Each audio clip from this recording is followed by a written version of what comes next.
നമസ്കാരം, എല്ലാവർക്കും D D stock ഷോയിലേക്ക് സ്വാഗതം. അപ്പോൾ നമ്മൾ പാരൻറ്റിൻ്റെ വീട്ടിലാണ് ഇപ്പോൾ എപ്പിസോഡ്സ് നടക്കുന്നത്, കാര്യങ്ങളൊക്കെ പറഞ്ഞത്. അപ്പോൾ നിങ്ങൾ കേട്ടിട്ടുണ്ടാവും എന്തൊക്കെയാണ് റീസൺസ് ഇവർ തമ്മിൽ റിഫ്റ്റ് വരാൻ, അതായത് പാരൻറ്റ് ചിൽഡ്രൻ തമ്മിൽ ആ റിഫ്റ്റ് വരാനും ആ ഒരു പ്രശ്നങ്ങൾ വരാൻ കാരണം എന്താണ് അല്ലേ. പല കാരണങ്ങളും, പല ഔട്ട്സൈഡ് സിറ്റുവേഷൻസ് ഉണ്ടാവും, പല അവരുടെ ഉള്ളിലെ മൈൻഡ് സിറ്റുവേഷൻ ഉണ്ടാവും. അപ്പോൾ നമുക്കിതിൽ എനിക്കൊരു കേസ് ഇതിൽ പറയേണ്ടത്, ഒരു പ്രധാനപ്പെട്ട ഒരു ഇമ്പോർട്ടൻ്റ് ആസ്പെക്റ്റ് പറയാനുണ്ട്. ഏറ്റവും വലിയൊരു ചാലഞ്ച് തന്നെയാണിത്.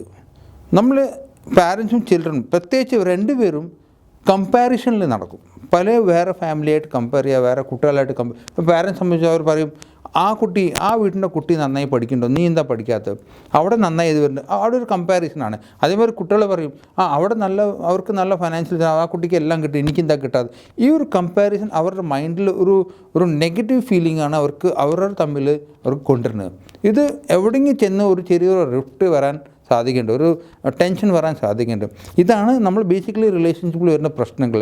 അവിടെ ബേസിക്കലി നമുക്ക് വേണ്ടത് നമ്മളെ ഓൺ കമ്പയർ ചെയ്യാം, മറ്റവരെ കമ്പയർ ചെയ്യാൻ പറ്റും. കാരണം അവരുടെ ജേർണി എന്താണെന്ന് നമുക്ക് ഒരിക്കലും ജഡ്ജ് ചെയ്യാൻ പറ്റില്ല, ഒരിക്കലും കമ്പയർ ചെയ്യാൻ പറ്റില്ല. അത് അവർക്ക് എന്തൊക്കെയാണ് ചാലഞ്ച് അവർ ഫേസ് ചെയ്ത്, അവർ എന്തൊക്കെയാണ് ചെയ്ത്, അത് വേറെ സ്റ്റോറിയാണ്. എല്ലാവരും മനസ്സ് ഒരേപോലെ ആയിരിക്കണമെന്നില്ല. അപ്പം നമ്മൾ തന്നെ കമ്പയർ ചെയ്യും, നമ്മൾ പഴയ ലൈഫ് എന്താണ്, ഇപ്പോൾ എന്താണ്, അങ്ങനെ നമ്മൾ തന്നെ കമ്പയർ ചെയ്യുമ്പോഴാണ് അവിടെ ഒരു സെൽഫ് മെക്കാനിസം ക്രിയേറ്റ് ചെയ്തിട്ട് നമ്മൾ ആ റിലേഷൻഷിപ്പ് നന്നാക്കാൻ നോക്കും.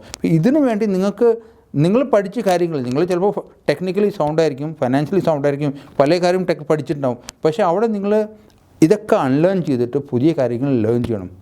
ഇതൊക്കെ ലേണിങ് തന്നെയാണ്. ഇപ്പോൾ നിങ്ങളെന്നാ പറയാറുണ്ട്, ലേണിങ് നെവർ സ്റ്റോപ്സ് അല്ലേ. ലേണിങ് ഇതും ആവാം അല്ലേ, ടെക്നിക്കൽ മാത്രമല്ല, ഇതും ഒരു ലേണിംഗ് ആണ്. അപ്പോൾ ലേണിങ് നിങ്ങൾക്കൊരു ഗൈഡൻസ് എടുക്കേണ്ടി വന്നാൽ എടുക്കണം. അപ്പോൾ അവിടെ നിങ്ങളുടെ ഉദ്ദേശം ആ ഒരു റിലേഷൻഷിപ്പ് നിലനിർത്താനും നന്നാക്കാനാണ്. അപ്പോൾ ഇതിന് പുതിയ കാര്യങ്ങൾ ലേൺ ചെയ്യേണ്ടി വന്നാൽ ചെയ്യണം. അപ്പോൾ അതിന് ബേസിക്കലി അതിനാണ് നമുക്ക് ഈ സെൽഫ് മെക്കാനിസം ജനറേറ്റ് ചെയ്യുക. അത് ജനറേറ്റ് ചെയ്യുമ്പോൾ തന്നെ നമുക്കൊരു അണ്ടർസ്റ്റാൻഡിങ് നമുക്ക് വരും. അപ്പോഴാണ് ഒരു പാരിറ്റിയും ആ ഒരു റിലേഷൻഷിപ്പിൽ വരാൻ പോകുന്നത്. അപ്പോൾ അങ്ങനെ അത് നിലനിർത്തും, നല്ലൊരു ഹാപ്പി സിറ്റുവേഷൻ വരും.